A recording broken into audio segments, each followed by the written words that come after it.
Welcome back to Sonic Advance 2. This time we're going to Final Zone XX. Boy, I really hope they don't follow this naming scheme in Advance 3, or I don't think I'll be able to show that one. Anyway, this is a lot like the X stage from Sonic Advance 1, which, boy, that stage name has not aged well. So that was a space station with a view where we did a boss rush. This time around, though, we are fighting slightly weaker versions of the bosses from this game, and not first bosses from Sonic's 1 and 2. I don't know why they did that. It was kinda neat, but it was weird that they did, though. So yeah, these are weaker versions of the bosses, although they still have their pinch moves, so expect that eventually that's gonna break. Oh boy. And now he's just gonna be launching cannonballs. Oh, I don't like that slope. It didn't screw me over, but I don't like that slope. Alright, so we've got two bosses down, so Knuckles tags out for Tails. Alright, third boss is the very thing that captured Tails? I don't know if it captured him. He was hanging off of it, but I don't know, Tails doesn't really have too bad of a time with this thing, so I don't know if this is the one that took him down. Either way, though, it's still revenge, I guess. Also, this one didn't really have much of a pinch moveset, did it? I'm guessing it's probably faster and more aggressive or something, but that's one of those where it's actually hard to notice when it actually changes. Unlike this guy, though, who we unfortunately have to fight normally now. Although it already feels like he's launching too many missiles.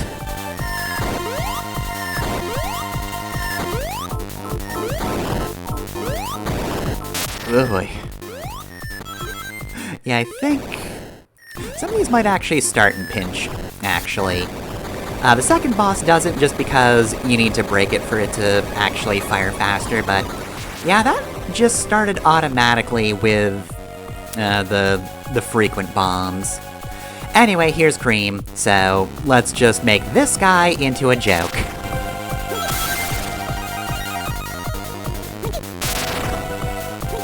Let's see, does the spin attack count as the pinch move for this boss? I guess it doesn't matter, because it died easily anyway, but, you know, just something to think about. And, oh hey, you know what other boss I don't like? This guy. It might have seemed pretty easy because I just got very lucky with my RNG, but let me tell you, it's even easier here. On account of, I don't need to engage with a gimmick. In any capacity. Alright, next on the list. It's Sonic fighting it. Sonic with fewer points and a much longer time. Yeah, Cream really breaks the game a lot.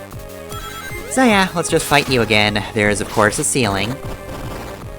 Kinda has to be, otherwise this boss would be impossible. Or at the very least, very rude. What if you just pressed up and you just went into space and died? But also that happened to the boss too. It's just a game of chicken at that point. Alright, so that's all the regular bosses down. However, Eggman's got two tricks up his sleeve.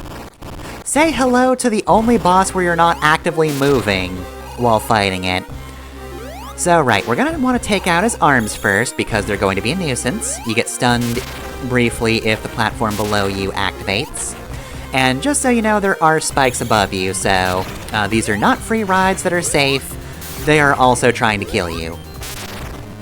Alright, so his right arm is easier to hit than his left, because you will probably come into contact with the body if you try to go for this guy normally.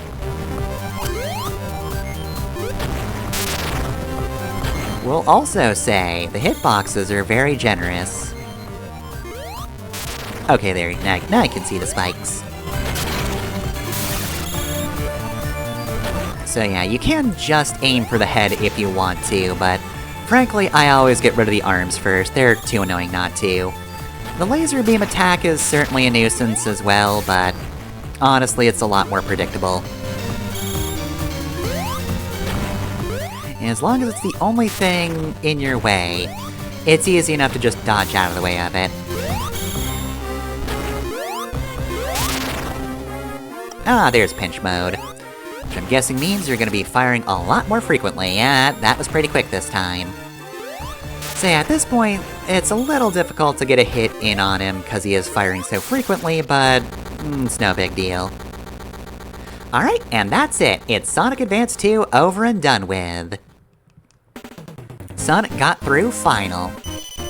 Pay no attention to the fact that I've already said there's a Supersonic stage. It said final right there.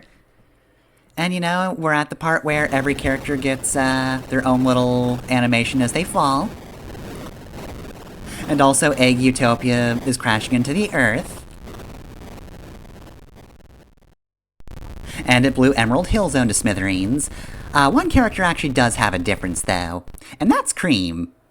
Because her mom, Vanilla, actually appears in the ending. Everybody else just poses on their own, but yep, there's Vanilla. Certainly nothing bad will happen to her. Until you start the extra stage, in which case, oh, it looks like she's in danger. There she goes. An invisible monster? Who could it be? It's Eggman. He just has an invisible robot, which, weirdly enough, not really the gimmick of this one. Yeah, Cream's very sad about her mom being kidnapped. But with the power of the 7 Chaos Emeralds, and having no clue who actually cleared this game because we all did, we can become Supersonic. And access True Area 53. Or Truth Area 53, apparently.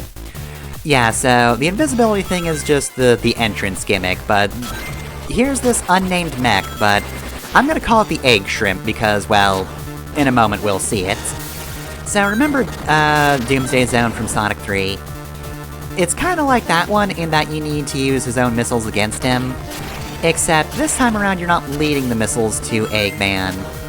You instead have to hit them at him, so it's just a matter of positioning. He takes 12 hits, which takes a lot longer to do than you would think. He's got a freeze beam attack, which actually stuns you for a pretty good period of time. He'll also try to suck you into the mech, and if that happens, he does actually spit out some of your rings, so like, this is one of the more dangerous Eggman mechs. Because yeah, the freezing is actually effective for more than just a stun. That can actually extract rings from Supersonic, which is a rarity. Usually, Eggman just tries to timer stall when it comes to Supersonic, but he does actually have some defense against him. Which definitely lengthens this fight a little bit. You get a pretty constant access to rings, but even still, if you take too long, you're definitely gonna start running low. They're frequent enough for a bit of upkeep, but if you start missing some, you could really be in trouble. It's not the hardest fight in the world, it's mostly annoying, but there is a pretty good chance you might be killed here, if you don't know what you're doing. Once you're more used to his movement, it's not so bad, but yeah, even though I've been somewhat consistently collecting rings, I'm still running kinda low. You could probably focus a little bit if you wanted to, but honestly, it's just better to do damage. Also, yeah, he gets a spin attack eventually. He gets the spin shrimp technique. It didn't really help him that much. But that is another timer stall he's got there. I went to single digits. Didn't help him, though. So yeah, the egg shrimp explodes. Once again, we're left to question how Eggman survives, considering he exploded in space. And we get this ending cinematic, in which Supersonic has to protect a capsule from atmospheric re-entry.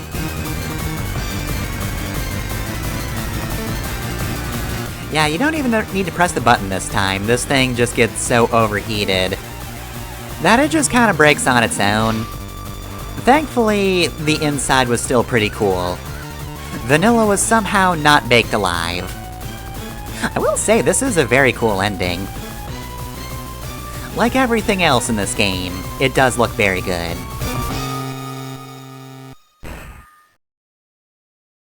Now, I don't know how they're planning on landing correctly, considering Sonic's out of rings. It's fine though, Sonic just doesn't take fall damage. It's because of Sonic Team. So yeah, that's Sonic Advance 2. These aren't particularly long credits, so I don't really have much time to talk, but I feel like I've made my opinions known by now. This is a game that kind of hates your guts. It didn't have to, but it kinda does. It's mostly due to screen size, although it's also the SP rings.